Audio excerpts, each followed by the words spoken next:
Hello everyone. NIOS DElEd को लेकर के कल संडे था और कल मीटिंग हुई है। ठीक है, आपको इसके बारे में जो है हमारे चैनल के माध्यम से इन्फॉर्म किया ही गया था कि संडे को मीटिंग की जाएगी, जिसमें ज्यादा से ज्यादा एनआईओएस के अभ्यर्थी एक साथ आएंगे और उसके बाद आगे क्या करना है उसका फैसला लिया जाएगा। तो कल मीटिंग हुई है, मीटिंग में क्या क्या चीजें हुई, किन किन पॉइंट्स पर बात हुआ वो हम बताएंगे आपको। एंड साथ ही साथ जो है आगे का स्टेप जो है इसमें क्या लिया जा रहा है उस पर भी चर्चा होगी। सो फ्रेंड्स, चैनल पर पहली बार विजिट कर रहे हो तो चैनल को सब्सक्राइब कर लेना, बेल आइकन को हिट कर देना। यहाँ पर आप लोगों को टीचिंग से रिलेटेड इंफॉर्मेशन, क्लासेस, नोट्स सभी चीजें प्रोवाइड की जाती है। आप लोग जो है हमारा ऐप कैटली सोनी ऐप डाउनलोड कर सकते हो, वहां से सारा डिटेल आपको और अच्छे से मिल जाएगा।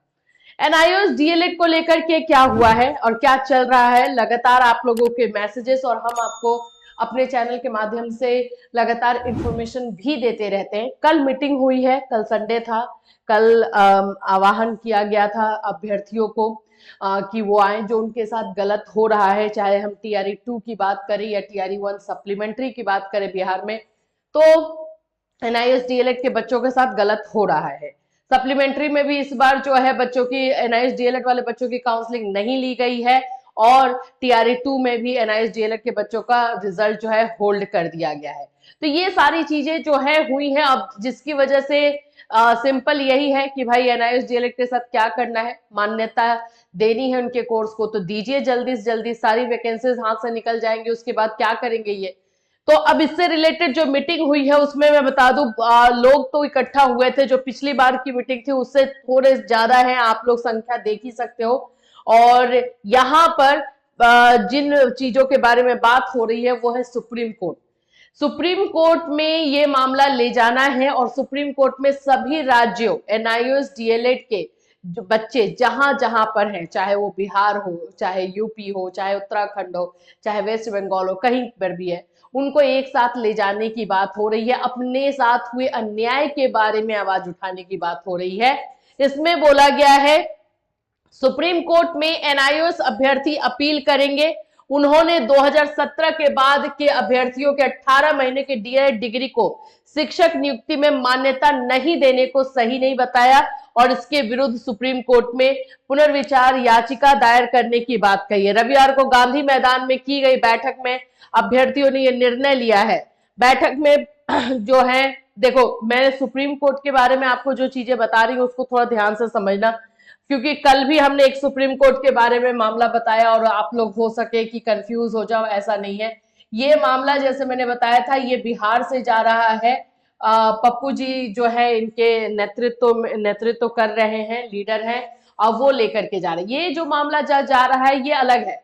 इसमें मांग ये हो रही है कि हम एनआईओएस से डीएलएड करने वाले बच्चों की क्या गलती है, हम मानने हम हमारा सर्टिफिकेट, हमें जो भी कोर्सेज करवाए गए हैं हमने पूरी मेहनत से पूरी शिद्दत से किया है, तो हमारे साथ ऐसा क्यों। अब ये देखने वाली बात होगी कि ये जब केस होगा, ये जब रीट याचिका दायर होगी तो इसमें किन किन के अगेंस्ट में किया जाएगा। बोला जा रहा है कि ये जो है एमएचआरडी, एनसीटी और एनआईओएस के अगेंस्ट में है। अब ये किसके अगेंस्ट में होगा, जब ये पूरी तरीके से याचिका दायर हो जाएगी तो पता चलेगा। लेकिन मैं आपको बता दूं, अगर ये एनसीटी, एनआईओएस और एमएचआरडी के अगेंस्ट में जाता है तो ये बहुत अच्छा रहेगा, क्योंकि आप लोग एक बात याद रखो, जिस चीज से डरा जा रहा है कि हम कैसे एनआईओएस के अगेंस्ट में, एनसीटी के अगेंस्ट में कैसे बोल दें, एमएचआरडी के अगेंस्ट में कैसे बोल दें, भाई गलत वही हमारे साथ कर रहे हैं तो हम दूसरे को क्यों पकड़ेंगे। मेन तो वही गलत कर रहे हैं ना, नियम तो उन्होंने बनाया, भुगतान हम कर रहे हैं। उन्होंने हमें घर से खींच खींच करके लाए और हमें बोले कि भाई तुम्हें तो करना ही पड़ेगा, अदरवाइज अब तुम प्राइवेट में भी नहीं पढ़ा पाओगे। तो ये सारी चीजें तो की उन्होंने है, तो हमें क्यों भुगतान मिले, तो डेफिनेटली उनके अगेंस्ट जाना चाहिए। लेकिन मैं बोलूंगी कि जब ये रीट याचिका दायर हो जाएगी, रीट पिटिशन दायर हो जाएगा, तो हमें क्लियर पता चलेगा कि किसके अगेंस्ट में जा रहा है। लेकिन ये जा रहा है एनआईओएस डीएलएड के बच्चों को हक, उनका जो अधिकार है, जो हक है वही दिलाने के लिए और इसमें अपनी बातों को रखने के लिए। तो यहाँ पर इसी से रिलेटेड मीटिंग हुई है और कल यही डिसाइड किया गया है, बोला गया है 10 से 15 दिनों में, मैक्सिमम 15 डेज में जो है पप्पू जी ने यह खुद ही बोला है कि वो सभी अपने अभ्यर्थियों को लेकर के ड्राफ्टिंग स्टार्ट हो चुकी है, उनको लेकर के जो है सुप्रीम कोर्ट में याचिका दायर कर देंगे, ये क्लियर बोला गया है। अब बात आ जाती है कि इसमें आपको कोई फायदा है, जो एनआईएस डीएलएड के बच्चे वहां जा रहे हैं, बिल्कुल है। देखो बात समझने वाली खुद भी है। रीट पिटीशन जो दायर किया जा रहा है और जिसमें भी जो भी रीट दायर किया जाता है, जो भी याचिका दायर की जाती है, उसमें जो लोग भी पिटिशनर होते हैं, ठीक है, जो अपील करता होते हैं, जो याचिका करता होते हैं, उन्हें बेनिफिट तो मिलता है। ये बात तो लॉ के अकॉर्डिंग है, ना हम इधर की बात करेंगे ना उधर की, लॉ के अकॉर्डिंग है।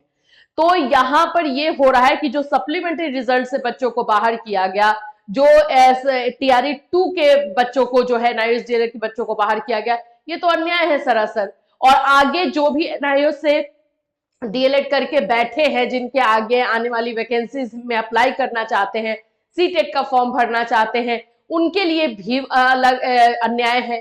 तो इन सभी चीजों को लेकर के इस मुद्दे को सुप्रीम कोर्ट में ले जाया जा रहा है और यहां पर आप ही के हक के लिए जो है लड़ा जा रहा है। और बस सभी का मकसद, देखो मैं किसी भी के तरफ से नहीं बोलूंगी, लेकिन मैं ये जानती हूं सभी का मकसद यही है कि आप लोगों को न्याय दिलाया जाए, और चाहे जिसकी भी तरफ से हो, वो हमें मतलब है कि एनआईएस डीएलएड के बच्चों के साथ जो गलत हुआ है उस गलत को हटाया जाए और उनके साथ सही किया जाए। बहुत ज्यादा गलत हुआ है।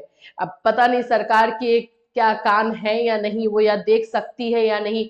लाखों में 14 लाख बच्चे, जब इस तरह से उम्मीद उनकी टूटी है और उन्होंने ठीक है, आप बहुत सारे बोलते हैं उसमें फर्जी भी है, ये भी, उनको आप निकालिए ना, लेकिन जिन्होंने अपनी मेहनत से किया है उनके लिए आप ऐसा कैसे कर सकते हैं? आप कैसे अपनी आंखों को बंद कर सकते हैं, कान बंद कर सकते हैं? आपको कैसे नहीं दिखाई दे रहा कि आपके बनाए हुए नियम की वजह से वो बच्चे फंसे हैं? और एक दो नहीं है, 14 लाख हैं। सरकार की तो मतलब लगता है कि इमोशन कोसेंट होता है ना, जिसको हम बात करते हैं बीएड में कि संवेगात्मक विकास होना चाहिए, वही लग रहा है खत्म हो चुका है। सरकार इस तरफ से सोच ही नहीं रही है, और जब नहीं सोच रही है तो फिर एक मशीन में और एक फिर सरकार, इस तरह के ह्यूमन सरकार में क्या ही अंतर रह जाएगा।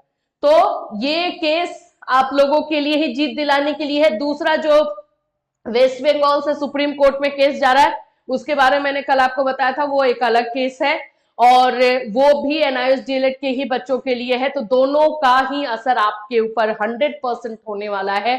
अब आप लोगों के लिए न्याय चाहिए, चाहे आप सरकार को इधर से पकड़े या इधर से पकड़े, पकड़ना तो है। हम सब जो है बोल सकते हो रिक्वेस्ट करके हार चुके हैं, बहुत सारे लेटर्स भेजे गए, बहुत सारी चीजें हुई, लेकिन सरकार नहीं सुन रही है।